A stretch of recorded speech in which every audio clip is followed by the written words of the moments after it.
ನಮಸ್ತೆ ಫ್ರೆಂಡ್ಸ್, ನಾನಿವತ್ತು ಹಲಸಿನ ಹಣ್ಣಿನ ಗಟ್ಟಿ ಮಾಡಬೇಕು ಅಂತಿದ್ದೀನಿ. ಅಂದರೆ ಮಡಚಿಟ್ಟ ಒಂದು ತಿಂಡಿ.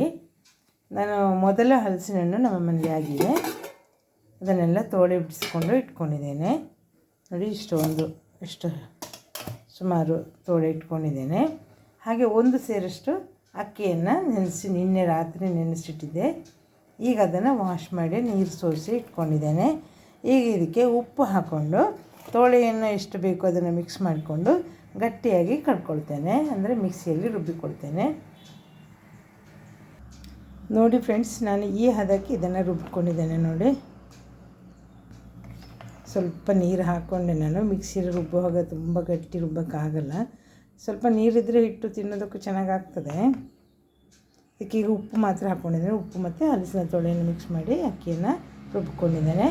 ಹಾಗೆ ನೋಡಿ, ಇದನ್ನು ಮಡಚಿಡೋದಕ್ಕೆ ನಾನು ಬಾಳೆಲೆಯನ್ನು ಬಿಸಿ ಅಂದರೆ ಬಾಡಿಸಿಕೊಂಡು ಇಟ್ಕೊಂಡಿದ್ದೇನೆ. ಹಾಗೆಯೇ ಸ್ಟವ್ ಮೇಲೆ ಒಂದು ಇಡ್ಲಿ ಮಡಿಕೆಯನ್ನು ಇಟ್ಟಿದ್ದೇನೆ. ಇದರಲ್ಲಿ ಸುಮಾರು ಒಂದು 4-5 ಲೀಟ್ರಷ್ಟು ನೀರನ್ನು ಹಾಕಿ ಅದಕ್ಕೆ ಅಟ್ಟವನ್ನು ಇಟ್ಟು, ನೋಡಿ ಈ ಥರ ಇಡ್ಲಿ ಅಟ್ಟ ಇಟ್ಟು ಮುಚ್ಚಿಟ್ಟಿದ್ದೇನೆ. ನೀರು ಬಿಸಿ ಆಗ್ತಾ ಇದೆ. ಇವಾಗ ನಾನು ಹಿಟ್ಟನ್ನು ಮಡಚ್ಕೊಳ್ತೇನೆ. ಎಲೆಯಲ್ಲಿ ಹಾಕ್ಕೊಂಡು ಎಲೆಯನ್ನು ಒರೆಸಿಟ್ಕೊಂಡಿದ್ದೇನೆ. ತುಂಬ ಹಾಕ್ಕೊಳ್ಳೋದು ಬೇಡ, ನಮಗೆ ಎಷ್ಟು ಬೇಕು ನೋಡಿಕೊಂಡು ಸ್ವಲ್ಪ ತೆಳ್ಳಗೆ ಮಾಡ್ಕೊಳ್ಳೋಣ, ಬೇಗ ಬೇಯೋದಕ್ಕೆ ಒಳ್ಳೆಯದು. ನೋಡಿ, ಈ ಥರ ಹಾಕ್ಕೊಂಡಿದ್ದೇನೆ. ಈಗ ಇದನ್ನು 4 ಸೈಡಿಂದ ಮಡಚ್ಕೊಳ್ತೇನೆ. ನೋಡಿ, ಇವಾಗ ಎಲ್ಲವನ್ನು ಮಡಚಿ ಈ ಥರ ಬೇಯಲಿಕ್ಕೆ ಇಟ್ಟಿದ್ದೇನೆ. ಈಗ ಇದನ್ನು ಮುಚ್ಚಿಟ್ಟು ಬೇಯಿಸಬೇಕು. ಸುಮಾರು 1/2-3/4 ಗಂಟೆ ಬೇಕಾಗ್ಬೋದು.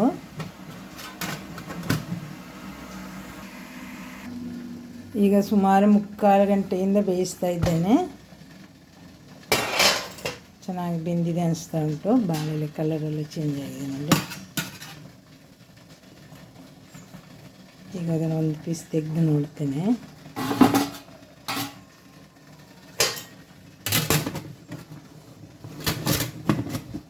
ಕೆಲವರು ಈ ತಿಂಡಿ ಮಾಡುವಾಗ ಇದಕ್ಕೆ ತೆಂಗಿನಕಾಯಿಯ ಪೀಸ್ ಮಾಡಿ ಹಾಕ್ತಾರೆ. ಕೆಲವರು ಕೊಬ್ಬರಿಯನ್ನು ಕಟ್ ಮಾಡಿ ಸಣ್ಣಕ್ಕೆ ಕಟ್ ಮಾಡಿ ಹಾಕ್ಕೊಳ್ತಾರೆ, ಇಲ್ಲ ತುರಿದು ಹಾಕ್ಕೊಳ್ತಾರೆ. ನೋಡಿ, ಬೆಂದಿದೆ ಚೆನ್ನಾಗಿ. ಇದಕ್ಕೆ ಕಾಯಿ ಚಟ್ನಿಯಲ್ಲಿ ತಿನ್ಬೋದು, ಇಲ್ಲದ್ರೆ ಚಿಕನ್ ಸಾರು ಇದ್ದರೆ ಇನ್ನೂ ಚೆಂದ. ತಿಂದು ನೋಡ್ತಾ ಇದ್ದೇನೆ. ಚೆನ್ನಾಗಿ ಬಂದಿದೆ, ಟೇಸ್ಟಾಗಿದೆ. ಇದಕ್ಕೆ ಏನು ಹಾಕ್ಕೊಂಡಿಲ್ಲ ನಾನು, ನೀವು ಗಮನಿಸಿರ್ಬೋದು. ಬರೀ ಅಕ್ಕಿ ಮತ್ತು ಹಲಸಿನ ತೊಳೆಯನ್ನು ಹಾಕಿ ರುಬ್ಬಿದ್ದೀನಿ. ಹಾಗೆ ಅದನ್ನು ಎಲೆಯಲ್ಲಿ ಮಡಚಿಟ್ಕೊಂಡಿದ್ದೇನೆ. ಇದು ಈ ವರ್ಷದ ಮೊದಲ ಹಲಸಿನ ಹಣ್ಣಿನ ಗಟ್ಟಿ ಅಥವಾ ಮಡಚಿಟ್ಟಂಥ ತಿಂಡಿಯನ್ನು ಮಾಡಿದ್ದೇನೆ. ಇದರಲ್ಲಿ ದೋಸೆ ಮಾಡ್ಬೋದು. ಇದೇ ಥರ ರುಬ್ಬಿಕೊಂಡು ನೀರು ದೋಸೆ ಕಾವಲಿಯಲ್ಲಿ ದೋಸೆ ಹೊಯ್ಕೊಳ್ಬೋದು. ಸ್ವಲ್ಪ ದಪ್ಪಕ್ಕೆ ಇಡಬೇಕಷ್ಟೇ. ತುಂಬ ಟೇಸ್ಟ್ ಆಗ್ತದೆ, ಭಾಳ ರುಚಿಯಾಗಿ. ಸ್ವಲ್ಪ ಕಾಯಿ ಸೇರಿಸಿದರೆ ಇನ್ನೂ ರುಚಿ. ಹಾಗೆ ನೀವು ಮಾಡಿ. ನಾನು ಮಾಡಿದ ಇವತ್ತಿನ ಈ ಹಲಸಿನ ಹಣ್ಣಿನ ಗಟ್ಟಿ ನಿಮಗೆ ಏನು ಇಷ್ಟ ಆಯಿತಾ? ಹಾಗೆ ನಿಮ್ಮ ಕಮೆಂಟ್ಗಳಿದ್ದರೆ ನನಗೆ ತಿಳಿಸಿ. ಹೇಗೆ ಮಾಡ್ಬೋದು, ನೀವು ಹೇಗೆ ಮಾಡ್ತೀರಾ ಎಂಬುದನ್ನು ನನಗೆ ನಿಮ್ಮ ಕಮೆಂಟಲ್ಲಿ ತಿಳಿಸಿ. ಹಾಗೆ ನನ್ನ ಯೂಟ್ಯೂಬ್ ಚಾನಲ್ ನಮ್ಮನೆಯನ್ನು ಮೊದಲ ಬಾರಿಗೆ ನೋಡ್ತಾ ಇದ್ದರೆ ನನ್ನ ಚಾನಲನ್ನು ಸಬ್ಸ್ಕ್ರೈಬ್ ಮಾಡ್ಕೊಳ್ಳಿ ಅಂತ ಹೇಳ್ತಾ, thank you watching for my videos. Thank you.